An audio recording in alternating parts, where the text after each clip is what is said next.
Dire kay kamay naman po kay para man dire ka din kaya din. Pero kanang ulan eh kanang Per week na na sir. Lala. kan madam delivery twice a week.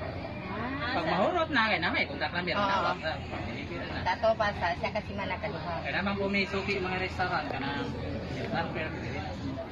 Kanang full house sa Uyuhoy dire ko na. Kini Beanstalk kini Kahan ako may suki so kinahanglan. Bago baligyan di mo kay full palit. Layos-layos na. 5 Dayon, kamay na eh. Pila sa inyong kumprada sir? Karon barato naman ang talong sa 35 lang ang kuha. Ano niyo ang kumprada? Among baligyan Sa kung Bukalong, sa ilang kami mo sa presyo na flyer. 25 na 20 depende sa pati na siya. depende sa supplier. Amang gud po uban nga barato lang ata.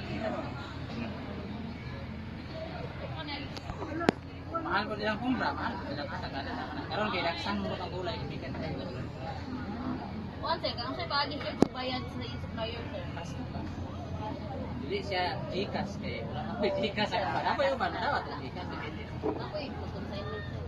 Bayad Talak sara, depende na na pero sa mo ang dire dili may mas may anak kay ang tanan ko mag-supply. Sa tagaman bitaw puta siyempre mutangon na. Bukas pag delivery na kamo natin.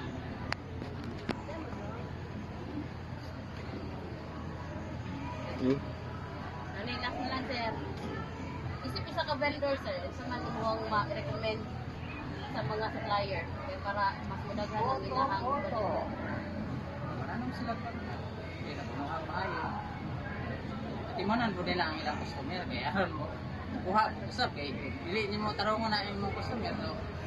May tendency nga dili na mo kuha labi nang order kag talong dagaan kanya. Eh sina ko biya dili biya na imong luwad. Ibabaw na ko apa ya. Tanang po na. Isa po na sa luwad na nakakita ko customer kay siyempre ang mo biya kwarta di biya. Kaani mo daw sinalo nami yung anak di man tanan sa supplier ka. Muna mo ang tendency pagkuan maging istorya na kanang gwapa gyud ang ihatod kay siyempre restaurant man ang imong masuki na tagaan mo purok po. Sige na.